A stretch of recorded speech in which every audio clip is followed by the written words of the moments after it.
안녕하세요. 다시 한번 인사드리겠습니다. 지난번에는 별로 많은 분이 안 오셨는데 꽤 많이 오셨네요. 일요일날이라 그런지. 그 네이버에 가시면 제 카페 이름이 서면결의서 위조 방지 대책위원회라는 카페입니다. 지금까지 여러분이 여러분 재산을 어떻게 사용했고 어떻게 했는지 마지막 계산을 한번 해보셔야 됩니다. 크게 말씀드리면, 그리고 조합이 그동안에 여러분 조합은 뭐 설마 그런 일은 없겠지만 조합이 그동안에 모든 조합이 대다수 조합이 정비업체가 똑같습니다. 어디나 하는 방법이 같습니다. 무슨 얘기냐면 여러분이 지금까지 사업을 추진하면서 모든 것을 형식적으로는 조합원 총회에서 결의를 받아서 통과를 한 것으로 돼 있을 겁니다. 그런데 사실은 대다수 조합은 여러분의 의견과 관계없이 대부분 총회를 할 때 서면 결의서를 여러분이 제출을 많이 하고, 실제 현장에는 아마 총회 때 이만한 수가 참여하신 적은 아마 없을 겁니다. 제가 보기에. 실제로 그렇죠? 10%가 안 옵니다. 정상적인 조합원 총회는 5 내지 7% 정도 참석합니다. 전체 인원에. 여러분 같으면 아마 한 40명 왔으면 많이 왔을 겁니다. 10%가 안 옵니다. 특히 조합의 창립총회하고 사업시행인가총회, 그 다음에 관리처분총회는 현장 참석을 20% 하게 돼 있습니다. 그게 왜 그러냐면 법을 개정할 당시에 하도 서면결의서를 위조한다라는 시비가 많으니까 국토교통부에서 다른 총회는 모르지만 제가 지금 말씀드린 세 가지 총회는 각각의 여러분의 사업비가 인가를 받는 총회입니다. 조합 설립 인가할 때도 조합 설립 사업비가 들어가고요, 항목이요. 사업시행 인가 받을 때도 사업비라는 항목이 들어가고, 관리처분 인가 시에도 사업비라는 항목이 들어가는데, 결국은 내일 모레 하겠다라는 관리처분 총회를 통해서 사업비는 사실상 확정이 됩니다. 여러분의 부담액이 확정이 됩니다. 무슨 얘기냐면 현장 참석 20%가 조합원이 아닌 외부 인사들이 마치 조합원인 것처럼 머릿수만 채웁니다. OS가 그 짓을 합니다. OS 요원이라고 들어보셨죠? 요새 여러분이 얼굴 보고 계시죠? 그 사람들이 와서 일부러, 지금 주말이니까 여러분들이 오늘도 좀 많이 설명이 있다 해서 오셨는데, 평일날 조합원 총회를 언제 하던가요? 평일날 하죠. 대부분 평일날 하죠. 이번에도 평일이죠. 자, 평일날 여러분이 직장을 나가고 없는데 20%, 현장 참석 20%가 얼마나 힘든 숫자인데, 대부분 조합원들이 관심이 없기 때문에 그렇습니다. 그런데 평일날 하면 더더욱이 참여가 힘들겠죠. 직장 다니는 사람 오지 말라는 얘기입니다. 다른 말로 얘기하면 우리가 알아서 할 테니까 조합원들은 될 수 있으면 현장에 오지 말라는 얘기를 하고 있는 겁니다. 여러분들의 연락처를 조합은 가지고 있지만 여러분에게는 주질 않습니다. 그러니까 조합은 마음만 먹으면 여러분들은 어떻게든지 이용해서 뭘 할 수 있지만, 여러분 스스로가 무슨 문제가 발견이 돼서 조합원에게 연락을 취하고자 하면 연락할 방법이 없습니다. 왜냐하면 조합이 안 보여줍니다. 개인정보랍니다. 그러면 자기는 개인정보를 볼 수 있는 자격이 있나요? 그리고 같은 건축주들끼리, 여러분들이 다 공동 건축주입니다. 건축주들끼리 이해관계를 같이 하는 사람들끼리 모이는 것마저도, 연락을 서로 주고받는 것마저도 그걸 개인정보라고 하진 않습니다. 보호 가치가 있는 영리 목적으로 이 사람의 정보를 빼서 다른 데다 팔아먹는다든가 하는 거를 방지하고자 하는 것이지, 예를 들어 개를 같이 하는 사람들, 여러분 입장이나 여러분들 각자 입장이나 뭐 개원들이나 똑같습니다. 무슨 법을 위반했다 하는 얘기들은 제가 지난번에 자세히 설명을 했으므로 그 동영상을 좀 보시고요. 오늘은 간단하게 각 사업비에 대한 돈 얘기만 좀 하고, 이게 진짜인지 가짜인지만 좀 제가 알려드리고, 상대방들은 자기가 무엇을 잘못했고 어떤 돈을 갖다가 지출하지 말아야 될 것을 지출했고, 이것은 여러분에게 부담시켜서 절대 안 되는 돈이라는 얘기를 했음에도 불구하고 여러분 조합뿐만 아니라 많은 조합에서요. 그런데도 상대방들이 당장 명예훼손으로 고소를 해야 되는데 고소를 하지 못합니다. 고소를 하게 되면 결국 진위 여부가 가려질 것이기 때문에, 그러니까 여러분들이 그 사실을 모르기만을 기대 알고 있을 겁니다. 그런데 이미 이제 여기 오신 분들은 오늘 저를 만났기 때문에 이미 알 수밖에 없는 내용들이 있습니다. 지출하지 말아야 될 것, 이거는 범죄였습니다라고 하는 내용은 제가 과감하게 지적을 해드리고 여러분께 설명을 드리겠습니다. 근데 관리처분이 여러분이 인가한 2010년 1월 27일 날 관리처분이 인가가 났고, 그걸 근거로 해서 여러분이 아마 분양계약을 각자 체결을 했죠. 그렇죠? 개별 분양계약을 체결할 때 그 근거가 되는 금액이 여러분이 부담해야 될 사업비가 2,740억이었다는 얘기입니다. 총액이.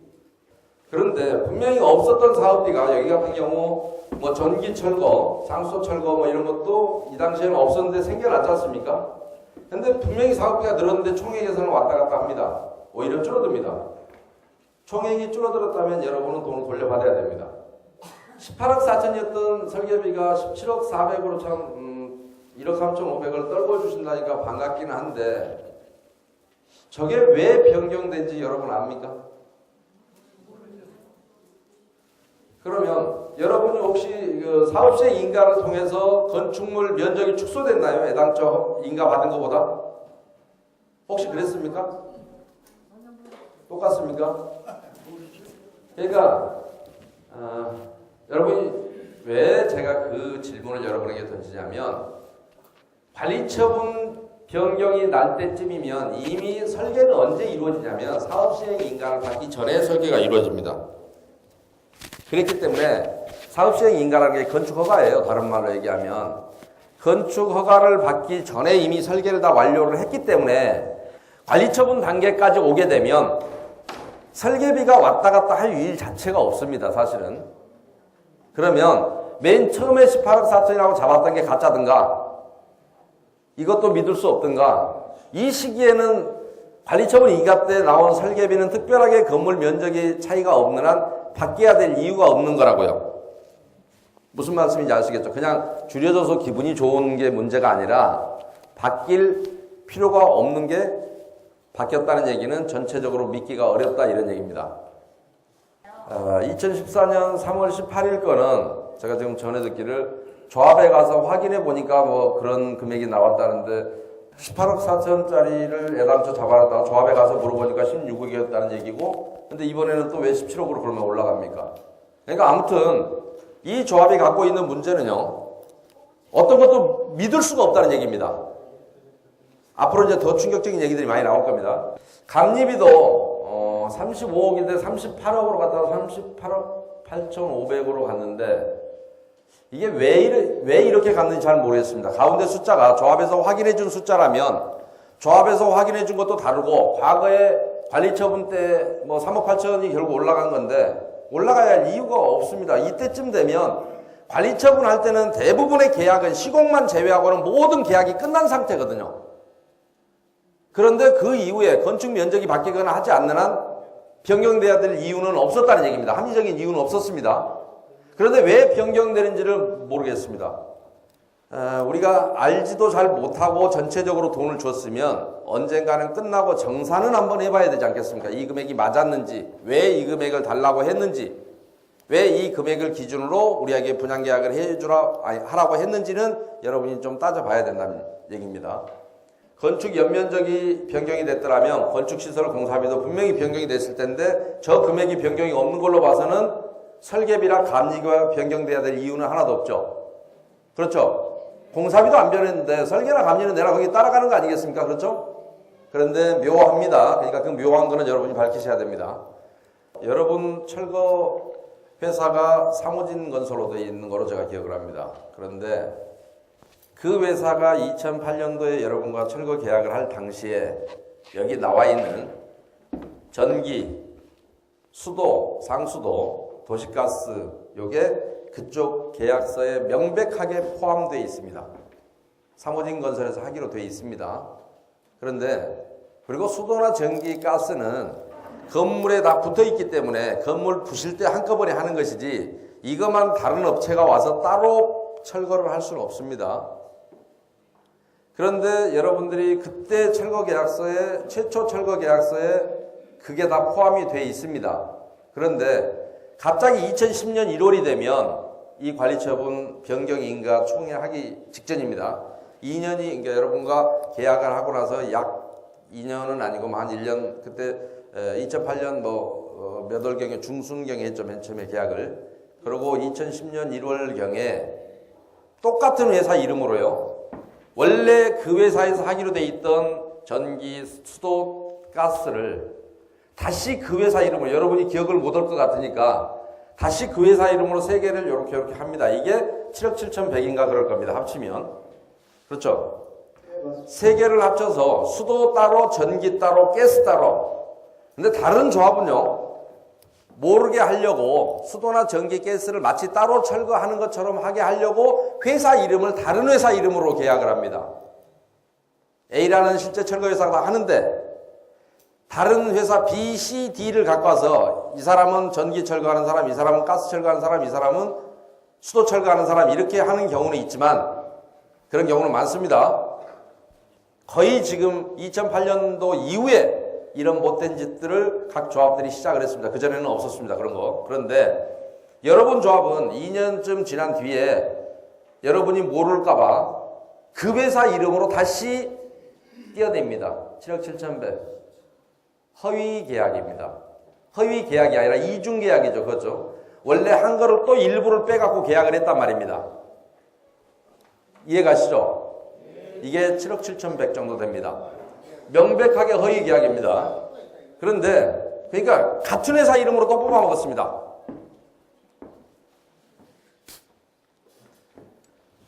기가 막힐 일입니다. 여러분이 조금만 관심을 갖고 보시면 압니다. 그러니까 저게 총회 통과됐다 하더라도 특별한 사유가 없이 같은 회사에 했다면 아까 총회 통과를 했다 해서 여러분이 못 모르고 통과를 시켜줬다 해서 그것이 유효한 건 아닙니다. 명백하게 실제로 따로 작업을 하지 않았고 한꺼번에 작업을 했고 같은 회사이기 때문에. 그런데 거기서만 끝났으면 괜찮습니다. 그런데 이번 여러분 총회 책자를 지난번 총회가 2013년인가요?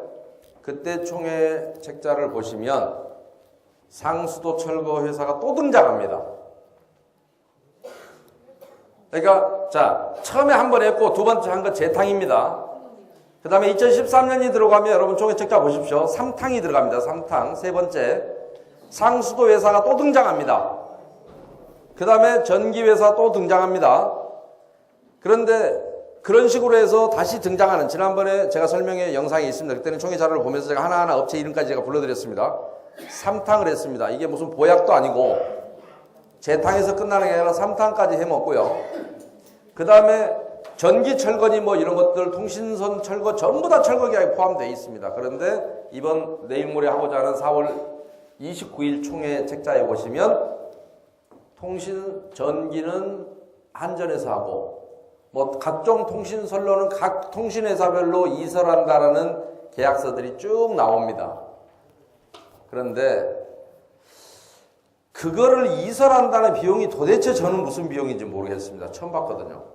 통신사별로 뭐 U+ 무슨 회사의 통신사들이 쭉 하겠다는 계약이 나오던데 도대체 그 계약이 무슨 계약인지를 제가 잘 모르겠습니다. 왜 그러냐면 기존의 통신사들의 선로가 깔려 있었겠죠.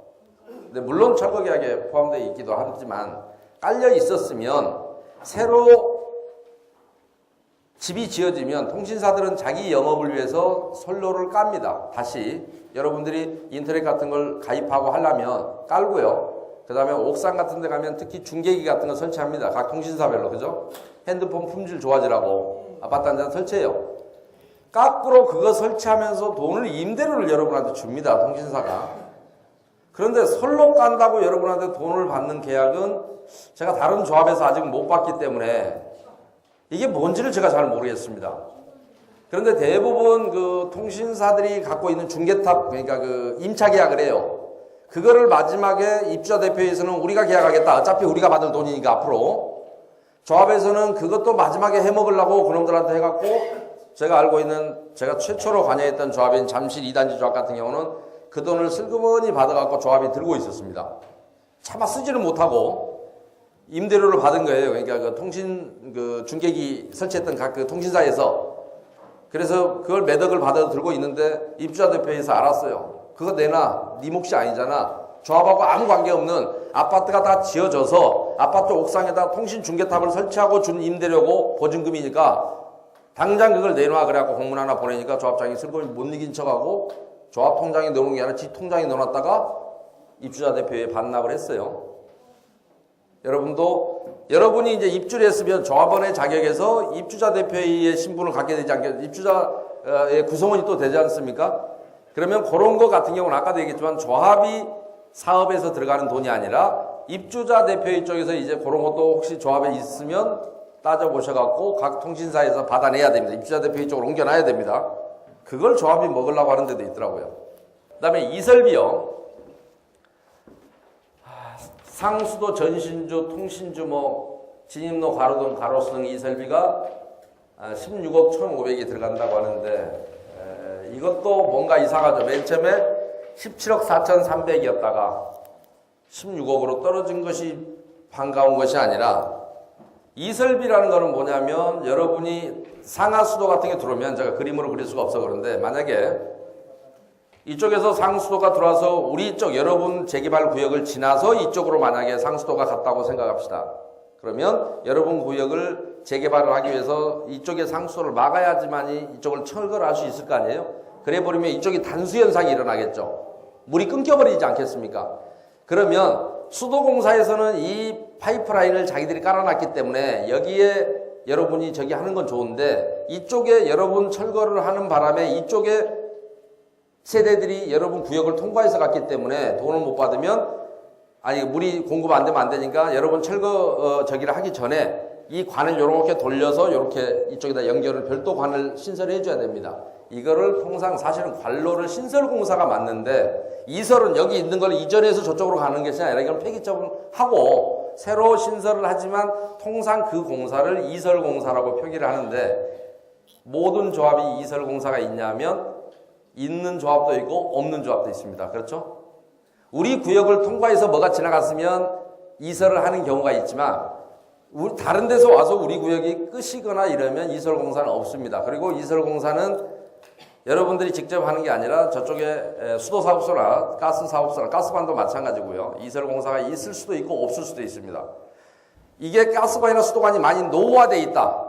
이설할 필요는 없습니다. 원래 자기들이 공사를 해야 됩니다. 이미 내용연한이 다 지났다. 그러면 이게 가치가 없지 않습니까? 어차피 자기들이 다시 관을 신설할 때가 된 것이죠. 그러면 여러분한테 비용을 물릴 수도 없단 말입니다. 그런데 거꾸로 작년에 이게 가스관이나 수도관을 깔았다. 그러면 수명이 10년이라고 합시다. 그런데 여러분이 철거가 들어가는 바람에 나머지 9년 동안의 잔존 가치가 있을 겁니다. 감가상각을 하고 여러분 구역 내에 있는 요 비용도 여러분한테 물으라고 합니다. 왜냐하면 10년 쓸 수 있는 걸 깔아놨는데 여러분이 재개발하는 바람에 1년만 쓰고 이걸 못 쓰게 됐으니 판에서 버려야 되니까 여러분에게 그 비용도 물리고 하는데 그럴 때 발생한 비용들이 좀 있긴 합니다. 그러나 이설공사비도 제가 보니까 내역이 정확하지가 않다는 얘기입니다. 무슨 얘기냐? 이설공사를 여러분에게 부과를 시키려고 하면 계약서가 수도사업소가 지정하는 업체와 계약서가 있어서 어디서 어디까지 무엇을 이설하는지 정확한 내역이 나와 있어야 됩니다. 도면도 있어야 되고요. 여러분 조합에 전기철거도 마찬가지, 가스철거, 수도철거도 보시면요. 내역서가 전혀 없습니다. 가짜 계약은 내역서를 만들 수가 없겠잖아요. 그러니까 내역서가 철거 같은 경우도 예를 전기가 메타당 얼마를 받는다 그러면 메타당 단가가 얼마인데 총 몇 메타의 배선을 철거한다든가 이런 물량이 산출 내역이 있어야 되는데 제목하고 돈만 있습니다. 왜냐하면 가짜이기 때문에 그렇습니다. 자, 이설공사도 여러분 이게 정확하려면 어디서 수도관은 어디서 어디로 무엇을 몇 미리관을 이설하는데 그게 공사비가 왜 들어가고 가스관이 이설해서 가스관이 어떻게 어느 구간으로 해서 이설했는데 얼마가 들어가고 하는 공사 내역서와 시방서도 붙어 있어야 되고 다 붙어 있어야 됩니다. 인입공사비 이것도 문제입니다. 자, 25억으로 잡혀 있다가 39억 뭡니까? 25억에서 3억 9천으로 갔다가 3억 9백으로 또 떨어지는 걸로 돼 있네요. 인입공사비는 대부분 전기나 수도, 가스 이것도 마찬가지입니다. 수도, 가스는 여러분 단지 내의 인입이라고 합니다. 여러분 각 가정에 보면 가스관이 이렇게 건물을 타고 들어왔죠. 전기도 건물 타고 들어와서 콘센트 꽂아져 있고 그렇죠. 전기를 쓰게 돼 있죠. 가스, 수도, 전기 다 마찬가지입니다. 그런데 그것은 단지 내 인입공사는 시공사의 도급공사 계약서 내에 포함이 되어 있습니다. 그리고 인입공사라고 비용을 부담시킬 때는 없는 시설을 여러분 단지까지 끌고 올 때 저 경계 밖에서 여러분의 대지선 경계선까지 끌고 올 때만 발생하는데 도심지에서는 거의 발생하지 않습니다. 왜 그러냐? 원래 가스나 수도, 전기가 여러분 그 전에 철거하기 전에 여러분 구역까지 들어와 있었죠. 새로 신설한 게 아니죠. 가스나 수도가 없어서 다른 데 끌고 온 게 아니란 말입니다. 그래서 인입공사비가 거의 없는데 서울시내 조합들이 인입공사비를 많이 잡아놓습니다. 그러니까 이것도 여러분이 이 금액 자체가 처음에 이렇게 됐다 이렇게 줄었다는 것 자체도 희한하지만 그냥 반가운 게 아니라 저 금액마저도 과연 뭘 인입을 했는지 여러분이 좀 보셔야 됩니다. 그리고 저렇게 차이나는 공사비라는 2010년도의 관리처분을 저렇게 엉터리로 했을 까닭이 있나요? 그러니까 2010년도 관리처분이 얼마나 엉터리길래 이놈의 금액이 이렇게 막 변경이 되냐고요. 그렇죠? 국공유지 불화대금이 190억 돼 있었고 갑자기 200억으로 또 올라가네요. 204억으로 올라갑니까? 근데 저게 참으로 이해가 안 가는 게 뭐냐면 국공유지 불화는 사업 시행 과정이 그렇습니다. 자, 조합 설립을 거쳐서 인가를 받고 그 다음에 사업 시행 인가를 받습니다. 그 다음에 사업 시행 인가가 나야 그 다음에 관리처분 인가를 받습니다. 그런데 국공유지는 언제 확정이 되느냐? 사업 시행 인가 때 확정이 됩니다. 그러면 관리처분 때는 다시 변경될 일은 없습니다. 거의. 그런데 처음 관리처분 때 190억이었다가 이쪽으로 변경이 됐는데 문제는 뭐냐면 여러분은 국공유지를 사올 것이 없어 보입니다. 여러분 조합은. 왜 190억? 왜 그러냐면 기존의 국공유지 여러분이 그 기부채납 지금 현재 도로와 공원을 만들어서 구청에다 기부채납을 합니다. 그 면적과 그 공사비보다 그 면적이 과거의 구도로 구청이나 시청이 갖고 있었던 구도로 면적보다 큽니다. 그러면 내가 기부채납하는 금액보다 상대가 갖고 있는 금액이 내가 기부채납하는 범위 내에서는 무상으로 양도받도록 법이 규정하고 있습니다. 그게 65조 2항입니다. 그런데 여러분이 기부채납했던 면적이 훨씬 1대1로 공사비 빼고라도 공사비까지 여러분은 들어가지만 면적 자체가 여러분보다 더 넓습니다. 그러면 구청은 전액을 무료로 무상으로 여러분한테 보냈어야 되는데 190억을 판매한 걸로 돼 있고 국공유지 매매 계약을 한 걸로 돼 있는데 그것을 중간에 지난번에 4월 29일자 총회 자료를 보시면 그것을 여러분들이 사오는 거로 돼 있습니다. 여러분들이 일부를 돌려받은 거로 돼 있습니다. 40몇 억인가 돌려받았는데 구청에서 그렇다면 내가 이걸 너희들한테 불법으로 팔기 위해서 용적률을 이만큼 높여준 게 있다. 고고가 80몇 억을 달라라는 소송을 지금 구청이 제기한 것 같습니다. 그런데 대법원 판례에 의하면 어떤 조건도 붙이지 말라라는 게 대법원 판례라서 용적률이 설사 그만큼 붙였다 하더라도 여러분 이건 그냥 먹으면 되는 거고 지가 팔지 말아야 될 걸 팔아먹기 위해서 여러분 꼬시느라고 준 용적률입니다. 그렇다 해서 여러분이 국공유지를 사지는 않는다는 게 대법원 판례입니다. 그렇다면 그 소송을 여러분이 잘 대응하셔야 되는데 과연 조합이 잘 대응할지 못할지는 모르겠습니다. 그러니까 여러분들이 그 소송을 잘 대응하셔야 되고 왜 46억인가요? 지난번에 자료상 보니까 찾아왔다는 금액이 왜 46억만 찾아왔는지 모르겠습니다. 제가 봐서는 190억이 다 해당되는 것처럼 보였습니다. 물론 자세한 자료가 없기 때문에 알 수는 없습니다. 자세한 자료를 공개를 하지 않고 있어서 국공유지 매매계약서도 공개를 안 했고 사업시행 인가가 나고 관리처분 인가가 났다지만 사업시행 계획서도 공개를 안 했고 관리처분 계획서도 공개를 안 했습니다. 관리처분 계획서나 사업시행 계획서를 보면 여러분이 사지 않아야 될지 사야 될지가 명확하게 알 수 있는데 그것을 조합이 공개하지 않고 있기 때문에 현재로서는 정확한 건 알기는 어렵습니다. 그러나 지금 구청에서 80몇 억을 달라고 제기한 소송은 여러분이 충분히 대응해서 깨부셔야 되고 그걸 만약에 여러분이 패소하게 되면 억울하게 80몇 억을 여러분이 구청에다가 내줘야 될 그런 일이 있을 수도 있습니다. 그 다음에 수용청산 금액도 100억에서 약 200억으로 늘었습니다. 그런데 종교부지 매입 및 토지 수용 청산. 근데 여러분이 관리처분 계획서를 공개하지 않거나 사업시행 계획서를 공개하지 않으면 1년 이하의 징역, 1,000만 원 이하의 벌금에 처하도록 되어 있습니다. 그런데 여러분 조합은 아직 공개하지 않고 있습니다. 근데 여러분이 용서를 해주고 처벌을 원치 않으니까 공개를 하지 않는 겁니다. 그런데 이 금액은 무슨 문제가 있냐면 관리처분 계획서 중에요. 현금 청산 명세와 방법이라는 양식이 있습니다. 그런데 거기에 보면 누구에게 얼마를 청산해줬고 누구에게 얼마를 수용해줬고 하는 금액의 합계가 쭉 나옵니다. 개별적으로. 그거를 관리처분 계획에 여러분이 총회는 했지만 여러분에게 보여주지 않았습니다. 조합이 임의로 작성해서 구청에 인가받을 때만 집어넣었지 여러분에게는 전혀 보여준 적이 없습니다. 저 금액이 맞는지 안 맞는지 하느님밖에 모릅니다. 그리고 이 금액은 그런 경우에 관리처분 계획은 무효입니다. 무효인데 내일 모레 관리처분 변경하겠다는 데서도 저 명세서가 없습니다. 국공유지 명세서도 물론 없고요. 관리처분 계획서에는 그게 나와줘야 된다고 그랬죠. 그러니까 내일 모레 관리처분 변경 자료도 지금까지 엉터리로 했듯이 여러분에게는 그 자체가 관리처분이 변경이 돼도 설사 돼도 소송하면 무효 판결을 받아낼 수 있는 그런 내용입니다. 왜 여러분에게 다 숨기고 안 보여주는지는 잘 모르겠습니다. 왜 안 보여줄까요?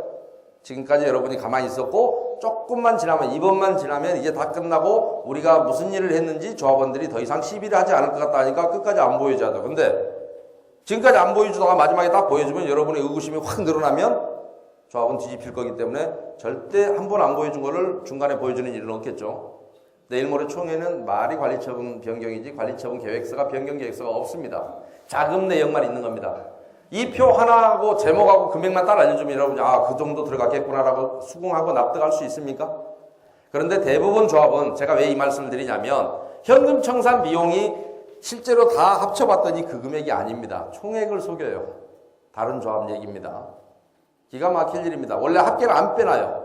그래서 제가 다른 조합에 가서 설명할 때 시간 나시는 분 계산서 들고 한번 거기는 공개하는 데도 있어요. 최근에는 무효 판결을 받아내고 이러니까 공개를 해서 이거 한번 쭉 합쳐봐라. 얼마 나오냐 했더니 합계 금액이 완전히 틀린데요. 더 많이 잡혀있죠. 이 금액이 그랬더니 당연히 그렇습니다. 사업비를 곳곳에 숨겨놓습니다. 무슨 국가정보원 예산도 아니고 실제로 내역서를 보여주더라도 총액이 안 맞는 경우가 되게 많습니다. 여러분은 근데 본 적이 없으니 맞춰볼 방법도 없습니다. 그런데 그거는 공개해야 된다고요? 안 해야 된다고요? 원래는 공개해야 되는 거라고요. 여러분 조합원 총회도 올려야 한다고요? 안 올려야 한다고요? 올렸어야 되는 겁니다. 근데 여러분은 말만 관리처분 총회를 했고 사업시행인가 총회를 했지 사업시행 계획서를 본 적도 없고 관리처분 계획서를 본 적도 없습니다. 진짜 배기를. 여러분 총회 올라오는 건 그냥 자금 내역만 올라왔지 내역은 아무것도 없었습니다. 그러나 구청에 들어간 거는 진짜를 갖고 들어갑니다. 그러니까 관리처분 계획이나 사업시행 계획은 총회에서 하게 돼 있지만 사실은 누가 했습니까? 조합장이 혼자 했죠. 정비업체하고. 여러분이 한 게 아닙니다. 그런데 여러분은 돈만 내면 되는 사람들입니다. 여러분은 어떤 의결에도 참여한 적이 없습니다. 그런 쪽에 관한 한. 자, 그 다음에요. 주거이전비 이주보상 이것도 왔다 갔다 하네요. 관리처분 인가가 나서 주거이전비도 원래 변할 수 없는 숫자입니다. 왜 그러냐면 주거이전비 지급 대상이 딱 정해져 있기 때문에 거의 사업시행 인가가 나고 나면 인가시에 거의 확정되는 금액입니다. 그러나 물론 현금 청산자가 여러분 조합 중에도 뒤늦게 현금 청산을 하는 사람이 내 주거이전비도 달라 해서 약간의 추가 비용이 발생할 수는 없는 건 아닙니다. 그러나 주거이전비도 다른 조합의 경우를 설명드립니다. 여러분도 본 적이 없었기 때문에 관리처분 계획서나 사업시행 계획서를 봤더라면 주거이전비도 지금 내역이 쫙 있습니다. 개인별로 누구한테 얼마 줬고 누구한테 얼마 줬고 그래서 딱 합쳐보면 합계가 나오는데 여러분에게 보여준 적이 없으니 주거이전비가 41억이 맞는지 41억 1,500이 맞는지 처음에 해줬던 42억 4,900이 맞는지 그 누구도 모릅니다. 그런데 금호 29억을 설명을 드리면 처음에 주거이전비가 올라왔는데 제가 구청에 가서 진짜 백이 인가받은 걸 제가 복사를 해왔습니다. 그랬더니 주거이전비가 아주 조그만 조합입니다. 여러분보다 작습니다. 그런데 주거이전비 27억 잡아놨습니다. 근데 합계를 쭉 해보니까 19억 3,300 얼마밖에 안 됩니다. 추접스럽게 그 항목에다가도 7억 7천을 숨겨놓은 겁니다. 이 42억이니 뭐 41억 1,500이니 중요한 게 아닙니다. 여러분한테 보여준 적이 없어서 저도 모르고 여러분도 모르고 실제로는 얼마가 정확한 금액인지를 전혀 모릅니다. 그러니까 여러분이 계산을 해봐야 되겠습니까? 안 하고 그냥 끌려가야 되겠습니까? 예, 해봐야 됩니다. 그 다음에 기타 이주보상비도 64억 잡혀 있다가 16억 5,200. 그러니까 처음에 여러분이 금액이 떨어진다고 좋아하시지 말라고 그랬죠. 처음에 64억은 무슨 수로 잡아서 아무리 계산이 틀려도 조금씩 틀리는 것이지 그렇다고 저렇게 계산이 틀려서 떨어졌으면 총액이 떨어졌나요? 총액은 안 떨어졌잖아요. 처음에 옛날에 시골에서 못 살던 시절에는 가난한 사람들이 쓰는 수법이잖아요. 애는 빨리빨리 크고 그러면 클 때마다 옷을 사줘야 되니까 미리 큰 옷을 하나 사갖고 팔을 몇 병 걷어주죠. 하고 해가 지날 때마다 하나씩 풀어주면 이런 거 갖고 한 몇 년 입죠. 여러분 조합의 사업비를 보면서 마치 그 느낌이 자꾸 납니다. 처음에 크게 하나 해놓으면 나중에 거기서 인원을 푹 줄이고 저쪽으로 싹 빼려고 해도 총액이 왔다 갔다 안 합니다. 오히려 줄어진단 말입니다. 왜 처음에 그렇게 큰 옷을 맞춰놨는지는 잘 모르겠는데 조그만 큰 애한테 어른 때까지 입을 옷을 맞춰놓은 것 같습니다. 그러니까 언뜻 보면 여러분 조합의 사업비가 변경이 별로 없고 여러분한테 불이익이 없었기 때문에 처음에 한번 충격을 딱 먹고 그 뒤로 아무도 이의를 달지 않으니까 이제 다 끝날 무렵에 여러분한테 들킨 거예요. 사실은 우리 윤춘섭 씨가 저한테 와서 이 조합은 좀 재밌는 조합이다라고 했는데 다른 데는 계속 올려서 사람들이 들키는데 여기는 처음부터 크게 하나 옷을 맞춰놓으니까 이놈이 애기 때 사준 것을 어른 될 때까지 입고 다니더라라는 게 여러분 조합에서 느낀 저의 개인적인 느낌이었습니다. 바로 이런 것들 보시면 여러분도 느낄 겁니다. 어떻게 64억이 17억, 16억으로 줄어지는데 총액은 변함이 없을까? 참 희한하죠. 보전 등기비도 20억으로 잡았다 7억으로 줄어요. 13억이 줄어지고 참 너무 재밌지 않습니까? 뭐한데 저렇게 많이 잡아놨습니까? 뻔한 것을 그랬다가 줄여주고 그런데 총액에는 변함이 없고 저렇게 줄였다면 저 줄인 금액이 여러분한테 튀어나와서 항목별로라면 튀어나와서 여러분한테 지금 돌려줘야 된단 말이죠. 이렇게 줄어진 금액들에 대해서는 벌써 수십억이잖아요.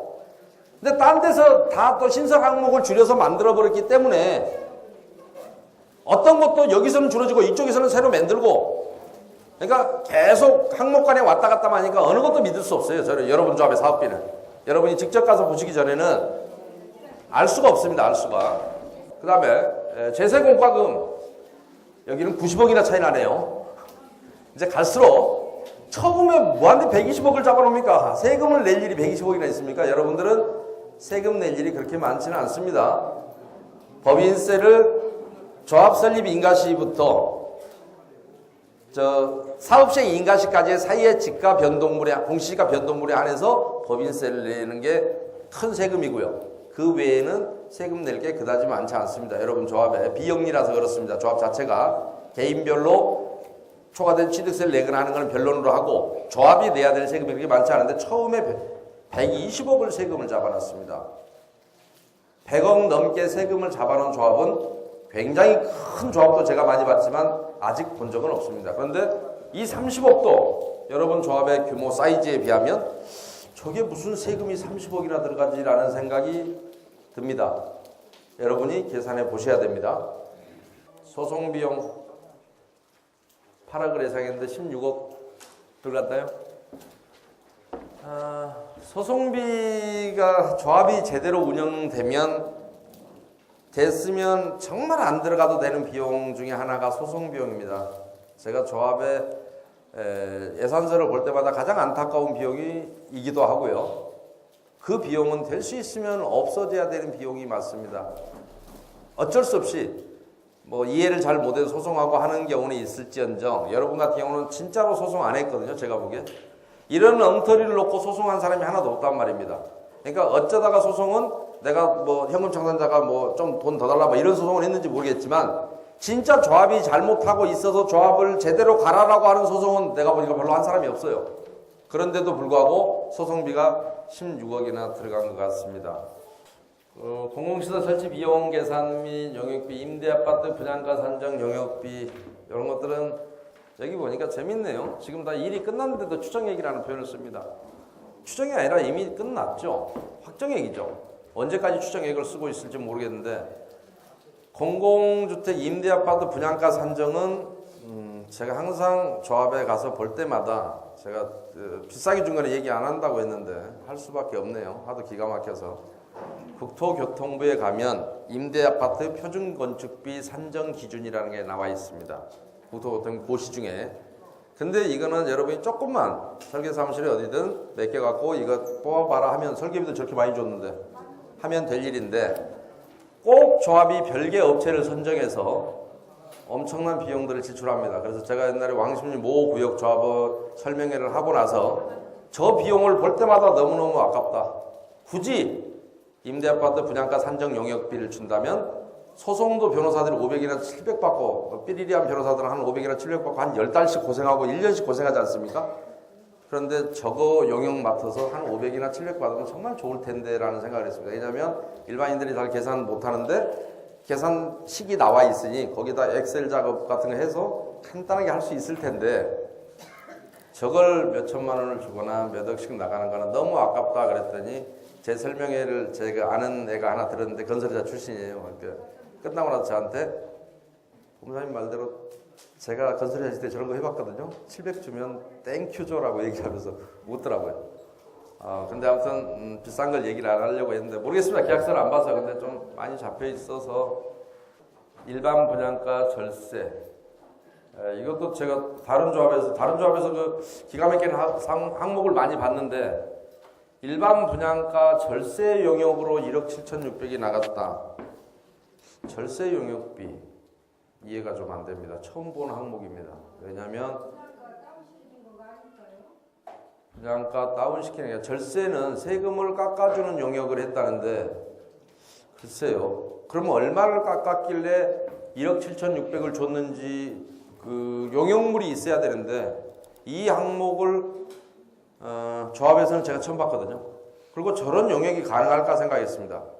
예를 들어 국가에서 세금을 부과했는데 내가 세금을 덜 내게 해줄게 라고 하고 돈을 받아가는 용역이 과연 가능할까?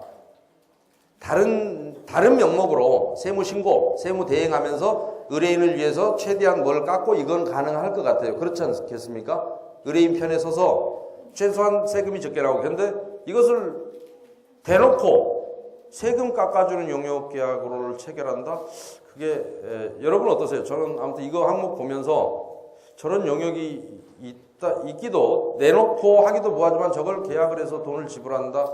조금 이해가 안 갔습니다. 여러분이 나중에 확인해 보시기 바랍니다. 어떤 업체고 도대체 저런 우수한 업체가 있다면 많은 곳을 소개해야 되지 않겠습니까? 세금으로 고통받는 참으로 많은 사람들에게. 야, 그 업체 만나면 용역비만 주면 세금을 확 깎아주는 기가 막힌 업체가 있다.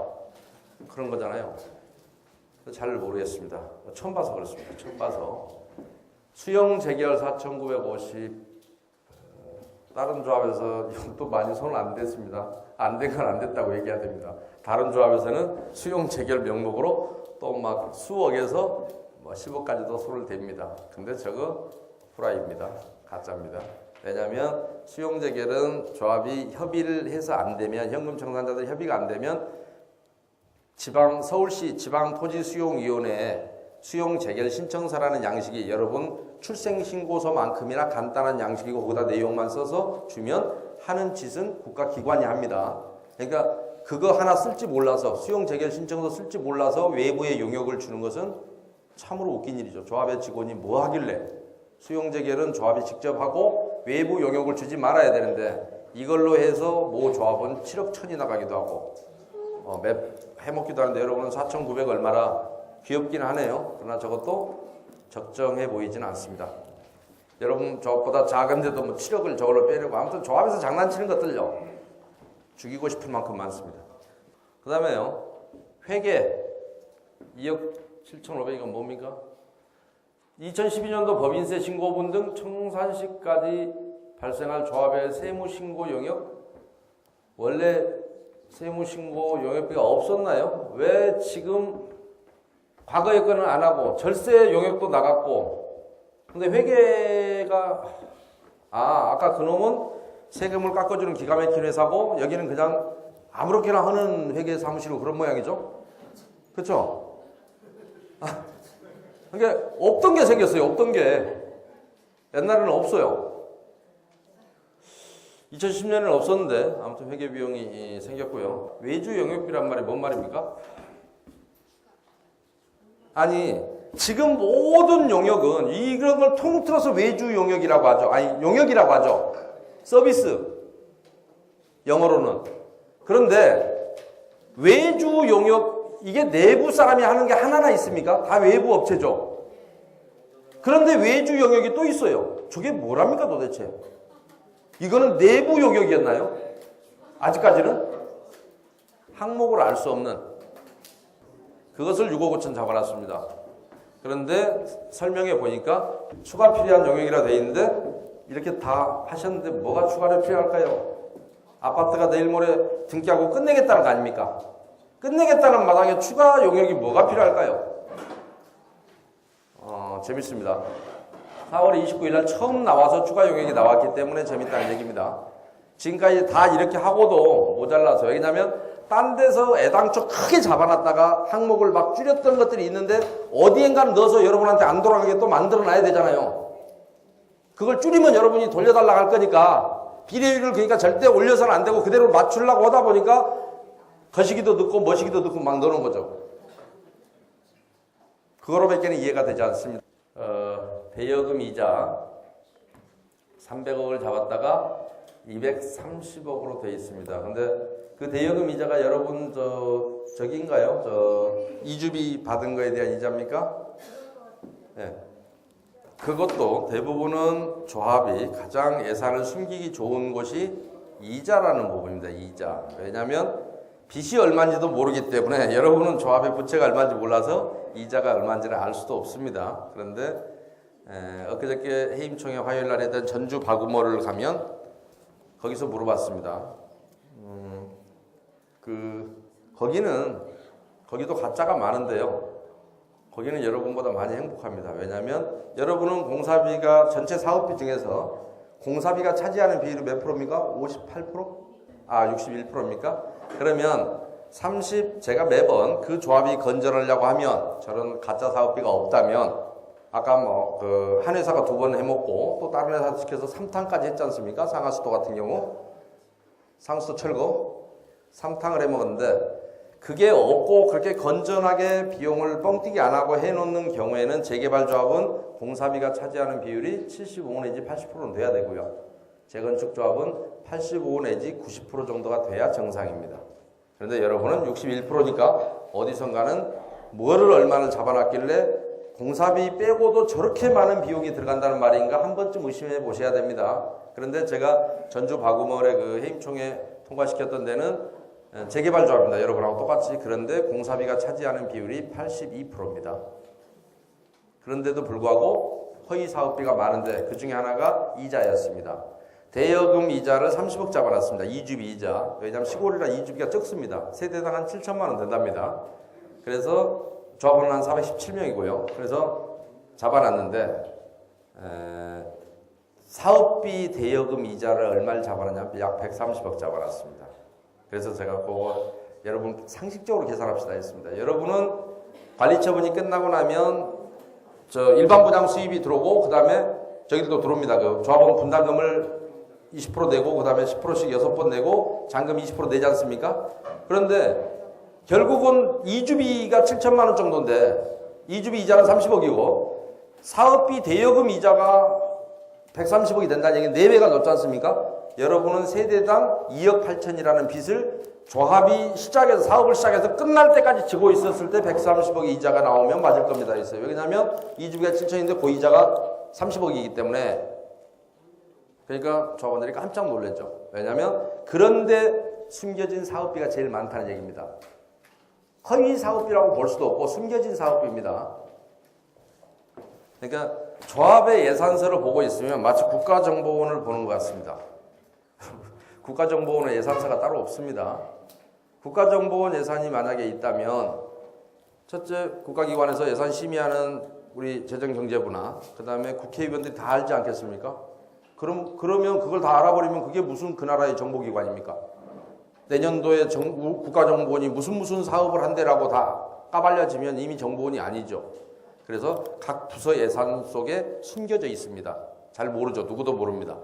그런데 그러듯이 이렇게 숨겨진 항목이 참 많아서 조합의 사업비만 보고 있으면 필시 정보기관을 방불케 합니다.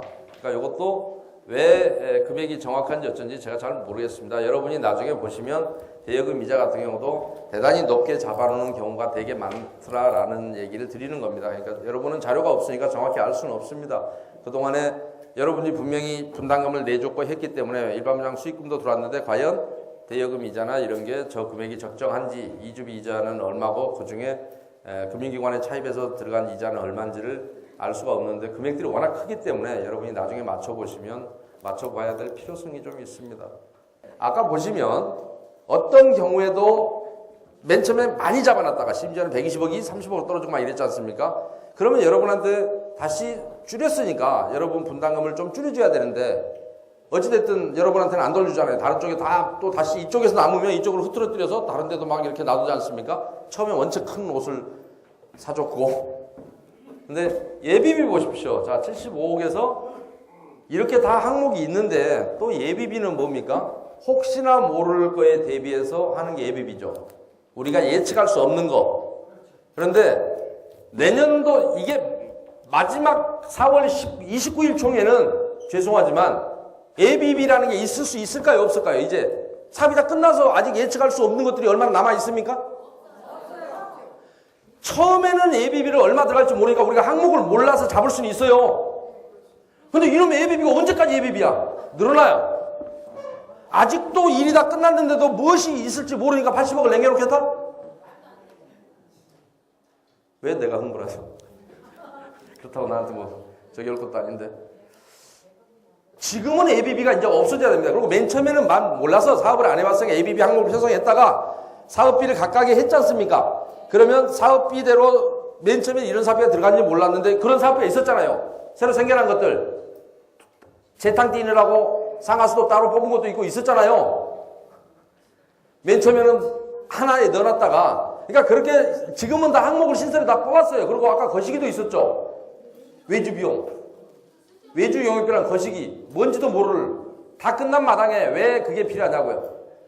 다 끝났을 때는 그것도 필요 없다고 그랬죠. 그러면 끝났을 때는 여러분에게 사업이 완료된 시점에 총회를 할 때는 처음에 멋모르고 예산 확보를 위해서 예비비를 잡아놨지만 이게 실제로 발생한 쪽으로 다 보내고 마지막에는 예비비는 거의 뭐 한 2, 3억이나 남길지 4, 5억이라도 남겨서 혹시나 뭐 소송이 들어온다든가 우리가 알지 못하는 뭐에 대비하기 위해서 조금 남겨놓을 수 있습니다. 그러나 처음에도 75억이었던 예비비가 이제는 83억으로 올라갑니다. 이게 무슨 얘기냐면 한마디로 여러분 예산서를 분석하고 이번에 그 관리처분 총회 자료를 보게 되면 조합이 맨 처음에 결론은 그겁니다. 엄청나게 사업비를 부풀려 잡았다. 그런데 실제로는 많이 안 들어갔고 안 들어간 금액은 또 새로 항목을 편성해서 2탕, 재탕, 3탕도 뛰었다. 그러고도 남은가 예비비를 늘려서 다시 조합의 돈을 유보시켜 놓는다. 어떤 경우에도 여러분에게는 돈을 돌려주지 않겠다 이런 얘기입니다. 그렇죠? 아니 예산서 구조가 그렇지 않습니까? 결론을 우리 같이 내자면 다 끝났는데 무슨 예비비가 83억이 필요하냐고요. 예측할 수 없는 예? 미분양이 아직 있습니까? 얼마나 있습니까?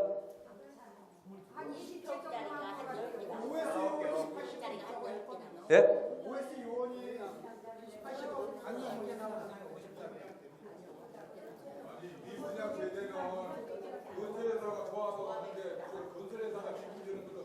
자, 미분양 세대가 있다 하더라도 그것은 예비비라는 막연한 이름으로 편성할 게 아니라 미분양 대책비, 예를 들어 지금쯤 미분양이면 저거를 비싸서 미분양인지 아니면 홍보가 충분치 않아서 미분양인지 원인이 있을 거 아닙니까?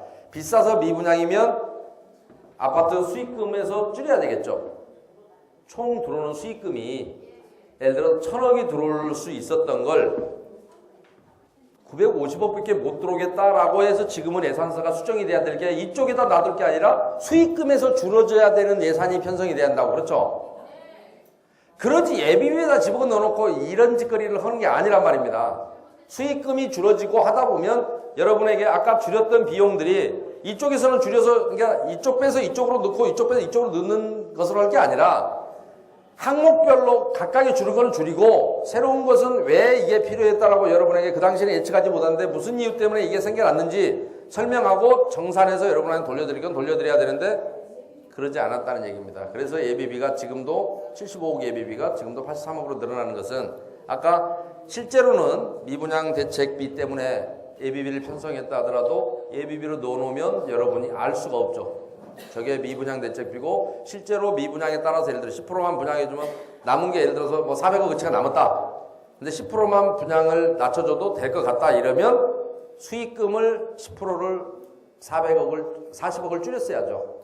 아파트 수익금에서 밑에 가면 수익금란이 나오거든요. 올려보세요. 분양 수익금 쪽이 나와요. 밑에 여기에서 일반 분양분의 수익금을 줄여야죠. 예비비로 막연하게 해갖고 여러분이 뭐가 뭔지도 모르게 만들 게 아니라 지금쯤은 비싸서 안 나가는 것 같으면 그 금액만큼을 여기를 줄여야 되는 것이지 거기를 하는 게 아니다 그 말씀입니다. 유상기숙 공공시설도 제가 분명히 공공유지는 살 필요가 없는 데 사왔다라고 제가 정확한 자료가 없어서 모르지만 190억 잡힌 게 잘못되어 있다고 했죠. 그러면 거기서 46억을 찾아왔으면 거기를 조정하는 것이지 이게 마치 여기다가 수익금으로 넣어놨어요. 이게 뭐한 짓거리예요. 그거는 190억은 놔두고 여러분이 알지 못하게 해놨다 이런 얘기입니다. 달리 말하면 46억을 찾아왔으면 애당초 190억 편성된 게 잘못돼 있고 46억을 거기서 빼는 것이지 그거는 무조건 여러분이 내야 되는 돈이고 대신에 여러분 수입이 별도로 46억이 들어왔다 이렇게 잡을 일이 아니란 말입니다. 그렇죠? 그러니까 여러분이 진정한 사업비를 알 수 없게 만들어 버렸다는 얘기예요. 결론은 그렇게 잡음을 해서 ABB도 아까 그런 측면에서 설명을 드린 겁니다. 이해가 가시죠? 제가 말씀드린 의도를 아시겠죠? 예, 그렇게 해야만이 조합이 투명하게 알 수 있는데 요것 때문에 ABB 잡아놨다. 뭐 이것 때문에 뭘 해놨다. 그러니까 여러분이 어떤 형들인지 4월 29일 날은 우선은 첫 번째는 총회 자료가 법이 정하는 절차에 맞지가 않고 그때 편성된 예산들은 여러분이 부담하지 않아도 될 예산들을 여러분에게 마지막으로 부담을 시키기 위한 총회이고 그걸로 보여서 여러분이 만약에 그걸 고착화시키고 그대로 인정하신다면 여러분은 지금까지 조합이 무슨 일을 했든 나는 관여 안 할 테니까 그대로 알아서 끝내고 마무리해라라는 의사일 것이고 지금이라도 내가 설명을 들어보니까 우리가 갖고 있는 사업비가 우리가 몰라서 무관심해서 그동안에 어떻게 쓰이는지도 몰랐는데 저에게 들은 설명이 약간 충격적이라면 여러분이 그것을 여러분 스스로의 힘으로 밝히셔야 될 겁니다. 그래서 두 번 다시 우리 조합에서 불투명한 사업비가 집행되거나 하는 일이 없도록 그리고 만약에 잘못됐고 잘못된 비용을 타인의 조합원들의 부담하지 말아야 될 돈을 조합원에게 부담시키면서 그것을 개인의 이익을 위해서 사용했다면 그건 분명히 범죄겠죠. 또 어느 업체가 그것을 같이 가져갔다면 그 사람도 공범이겠죠. 그것을 밝힐지 말지는 순전히 여러분의 선택이고 저는 조합사업비의 진실을 조금이라도 잘못되어 있는 걸 여러분들에게 알려드리기 위해서 간단하게 설명을 드렸고 지난번 설명의 영상이 있으니까 못 보신 분들은 조금 더 자세하게 지난번에는 시간을 좀 더 내서 여러분들에게 자세하게 설명을 드렸고 오늘은 똑같은 얘기라서 제가 조금 간단하게 자료 없이 그냥 입으로만 설명을 드렸고 지난번에는 자료를 철거계약서도 제가 일일이 보여드리고 여러분한테 설명을 드렸기 때문에 한번 그 부족한 부분은 그 동영상을 좀 참고하시고요. 그 다음에 오늘 처음 오신 분들 같은 경우는 질문들이 있으실 것 같아서 질문을 봤는데요. 제가 중간에 뭐 잠깐 저한테 뭐 봐달라는 게 있어서 제가 한 5분만 쉬었다가 질문을 받도록 그렇게 해도 되겠습니까? 그 일이 있고 나니까 그 변호사가 운영하는 인터넷 신문사가 있습니다. 여러분 다 알만한 신문사입니다. 인터넷 관련 신문을 많이 쓰고 있는 코리아 리포스트라는 신문입니다. 인터넷으로도 하고 종이 페파도 페파 신문도 만듭니다. 그런데 그 회사가 그 신문사가 두 차례에 걸쳐서 제 특집 기사를 실었습니다. 내용인즉슨 김상윤이가 비대위를 흔들고 다니고 그 뒤에는 배후에는 거대한 어떤 세력이 있는 것으로 보인다. 그래서 많이 듣던 얘기죠. 대한민국 사회에서는 조금만 옳은 얘기를 하면 종북이 되거나 빨갱이가 되는 사회입니다. 그렇죠. 제가 이제 그쪽으로 몰리기 시작합니다. 응암 8구역에서도 OS를 시켜서 삐라를 노란 종이에다 저는 70년대 사라진 줄 알았어요. 삐라가 빨간 글씨로 법률 전문가 김땡땡씨 실체는 뭐 해갖고 뭐 어디 조합을 뭐 어쩌고 저쩌고 뭐 써놨는데 다 맞지 않는 얘기입니다. 그래서 제가 그 조합원들을 불러다가 확인을 시켜드릴까 했습니다. 그분들은 아직도 저를 많이 신뢰하고 따르는데 그 중에는 해임을 성공한 데도 있지만 실패하고 뭐 해임 준비도 못하는 조합도 있습니다. 그런데 소송을 거기에 이제 등장했던 조합들이 금호 29역, 그 다음에 옥수 13구역 이런 데들은 제가 사업 시행부터 시작해서 아까 그런 사유로 여러분과 똑같습니다. 사업 시행 계획서를 여러분한테 보여주지 않았고 관리 처분 계획서를 보여주지 않아서 그걸 바로 잡으려고 무효 소송을 해서 다 무효 판결을 받았습니다. 그런데 결정적인 건 그 신문사가 저를 비난했던 것은 한남 3구역과 5구역에서 전기수도 가스 저런 거지 같은 사업비를 놔두고 저걸 통해 통과시켰다. 그런데 그 총회 사회를 봤던 사람은 법률가고 양심이 없다라고 제가 좀 비난을 했습니다. 그런데 여러분 판단에 맡기십시오 했더니 그 신문사의 반격이 코리아 리포스트가 저에 관한 특집 기사를 2번을 실으면서 크게. 근데 오늘 제가 깜짝 놀랐습니다. 저는 그게 모르는 줄 알았어요. 일반인들이. 조합이 다 한답니다. 대한민국의 조합이 1800개 정도 있습니다. 서울에만 680개가 있습니다. 그래서 제가 빨갱이인 줄 알았대요.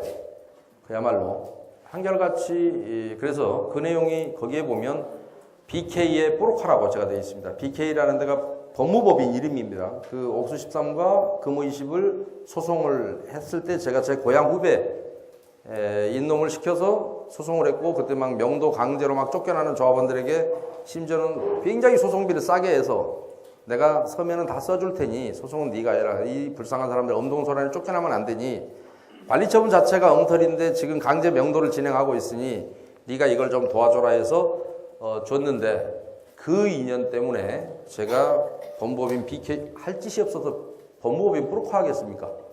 법무사도 하기 싫어서 안 하고 지금 다른 이걸 하고 있는데, 그래서 그런 비난 기사를 썼는데 오늘 다른 또 인터넷 관련 신문사, 근데 그 친구가 하는 얘기가 그 코리아 리포스트 때문에 제 이미지가 의외로 엄청나게 안 좋답니다. 그러면서 솔직히 말하면 저도 당신은 옛날부터 알고 있었고 이름만 처음 봤지만 빨갱이인 줄 알았습니다. 근데 그렇게 취지가 좋고 저를 4시간 만에 설득을, 제가 완전히 이미지가 바뀌었는데, 그래서 내 카페 돌아봤냐 하니까 안 돌아봤답니다. 그래서 카페 돌아봐라 그런데 엄청나게 이 시장에 저에 대한 잘못된 정보가 돌아다닌다는 거예요. 그래서 내가 그러느냐 그러면서 자기 회사의 논설위원을 맡아달라. 신문사물에 인터넷 신문이니까 그건 페파도 안 나옵니다. 그런데 제가 갖고 있는 지금 재개발 재건축에 관한 지식을 자기 그 인터넷판에 좀 써달라 그래서, 나는 사실은 너도 웃긴 놈이라고 생각했다. 왜냐하면 맨 조합 얘기만 쓰길래.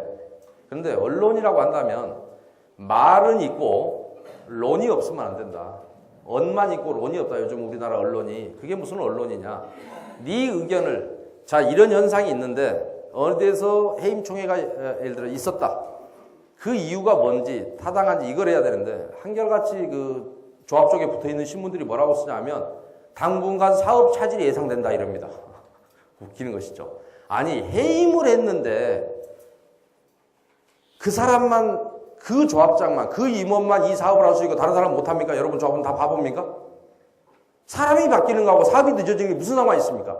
합법적으로 갈 때만이 사업은 가장 빨리 갑니다. 사업이 늦어지는 걸 저는 원치 않습니다. 조합원 편에 서서 조합원 앞에서 왜 얘기를 하냐면 각자가 주인이다. 그 사람들이 정말 좋은 지도자를 뽑을 수 있기를 기대한다. 나는 조합을 망칠 수도 없고 도와드릴 수도 없습니다. 왜냐하면 저는 조합원이 아니고 단 한 표짜리 의결권이 없습니다. 여러분 조합에. 제가 무슨 얘기를 해도 판단은 여러분이 하시면 됩니다. 여러분이 스스로 갈 수 있게 저는 도와드리는 사람에 불과하지, 제가 결정적으로 이 조합을 잘못되게 하거나 결정적으로 좋게 해드릴 수도 없습니다. 단지 여러분이 제가 갖고 있는, 지금까지 알고 있는 내용을 저에게 도움을 요청한다면 그건 드릴 수가 있습니다. 그런데 지금 이 잘못된 것들이 바로 잡혀져서 여러분에게 이익으로 돌아가야 됩니다. 그렇잖아요? 그러니까 그럴 수 있는 지도자도 여러분이 뽑아야 되고, 그러기 위해서는 기존의 조합은 그 말을 안 들으니 해임을 시키는 게 맞고, 그 다음에 새로운 지도자는 또 잘 뽑아야 된다는 얘기를 합니다. 왜냐하면 새로운 지도자 잘못 뽑는 경우가 많습니다. 말 그대로 내가 도와줬는데 엉뚱한 사람이 뽑혀서 에라, 속된 얘기로 해먹던 놈이 해먹게 놔둘 걸 그랬다라고 하는 후회스러울 수도 있습니다. 그러니까 그것은 여러분이 진실을 알았을 때 여러분 앞에 투명하게 약속하는 새로운 지도자가 있다면 해임 과정이 어렵습니다. 온갖 방해 많이 할 겁니다. 그래서 그 신문에서 2번 썼던 게 그리 크답니다. 그 친구가 저한테 그러면서, 만약에 자기가 나를 만난 걸 알면, 그 친구도 인터넷 신문에서 재개발 재건축 관련해서 기사를 굉장히 많이 쓴 친구입니다. 그런데 알면 자기가 썰릴 거다. 엄청난 비난을 받을 텐데, 오늘 만나보니 저는 솔직히 말씀드리면 빨갱이인 줄 알았습니다. 그래서 우리나라 사회에서는 옳은 얘기만 하면 빨갱이가 되는 것이지. 근데 자기가 그동안에 그렇게 이 전문지를 표방하고 했는데 아무것도 모르는 거죠. 쉽게 얘기하면. 서명결수 2조 얘기부터 시작해서 허위사업비 얘기는 하지도 못했습니다. 엄청난 것들이 많아서 오늘 너한테 설명할 수도 없는데 그랬더니 그 친구가 책을 쓰십시오. 그래서 그렇지 않아도 책을 쓰고 싶은데 시간이 없다 그랬더니 요즘은 그래서 그냥 말로 떠들고 동영상 찍어서 스스로 보라고 그런다. 글로 쓰니까 사람들이 잘 못 봐서 말로 떠드니까 조금 더 나은 것 같아서 조회수도 많고 오히려 이제 동영상을 남겼더니 그래서 여러분도 나중에라도 오늘 부족했던 건 동영상 한번 보시고요.